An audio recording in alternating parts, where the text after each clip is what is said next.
How's everybody doing? I thought I would add on to the last video I did of the modifications, and then I'm going to show some maintenance stuff that I have.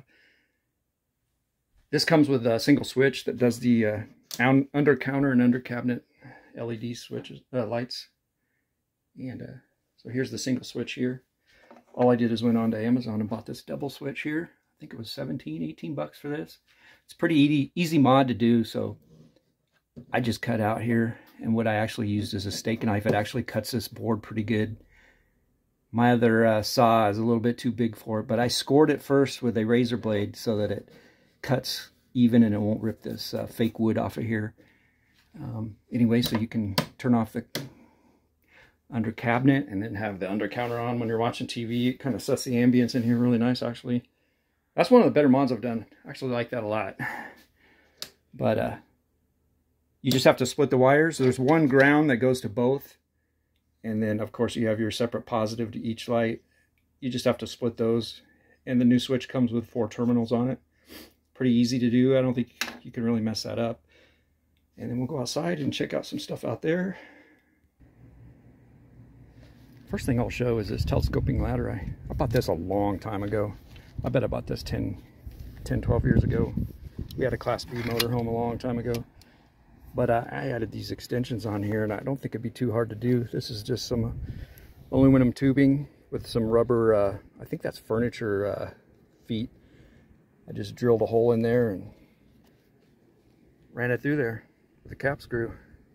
And that way it won't damage your RV when you lean up against it, because trying to reach this to wax it, wipe it off. I always try to wipe the bugs off. And that works really well, so it's a little tip. And then here's the solar controller. It's a Jaboni 30 amp, I believe. And don't ask me what those lights are doing on there, because I haven't looked at this since we bought it. There's your heater for your underbelly. I think there's another one under the sink. But what I'm thinking about doing is adding some lithium batteries in a year or two. And I'm going to put them in that dresser, which is on the other side of this wall here. Your converter's on the other side of that wall. So it'd be really easy to just hook this, one of these, I think it's this one, goes out to the battery. It goes over here under the floor, out to the batteries outside. So that'd be really easy. I can just run them in there and hook them up to my batteries. So here's a look in here for, there's a Bluetooth connector for the controller. So there's a little view for that, so you don't have to tear. There's just this cabinet here, this little panel that you just undo. There's my tire link that was already pre-wired. I just hooked it up. And this tire link, I used it for the first 7 months that we had this, and it worked really well. I didn't have an issue with it at all. It gives a temperature and then the air pressure, and you can make all your own settings: high pressure, low pressure, temperature settings, temperature alerts. And it worked really well. And then they did an update on the app, and it's been kind of hit and miss. So I put new batteries in it before this trip, and it worked okay coming down here to Tucson, and now it's acting all funny again. So even when it's sitting, it's supposed to give you a reading of your tires, but I think it's once every 15 minutes when it's idle. When they're moving up, I think it's every 1 or 2 minutes, something like that, maybe every minute. I can't remember now. Anyway, I'll show you one more thing that I like. So we're up on the roof. Here's the solar panel. I'd like to add another one, maybe someday. Maybe on the side here. I'll probably get another Jaboni. These are really nice. This is 175 watts. And I think it's like 300 and some bucks for another one. They also have a 300 watt one. I can't remember the price on that. Anyway, here's the antenna that I don't like. The Air 360. I think if you could get it higher, it would work better.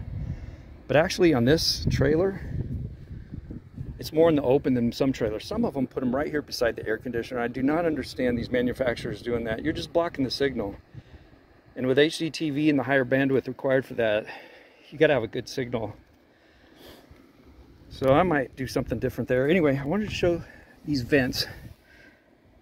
This seal here gets stuck on here. I don't know if this is gonna show up on the camera, but you can see where it's stuck on the plastic here, over here.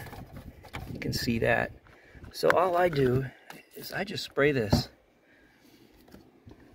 303 protectant on there. I try to do this. I've been doing it a lot, and they're working really good now. So I just kind of rub it on there, on that seal, like that. And they've been working great ever since I've done this. So I hardly have to do that anymore. I did it a lot in the beginning to get them to kind of unbreak that seal. Anyway, everybody, I think that's about it for today. We're here in Catalina State Park. A little cooler today. Take it easy, everybody.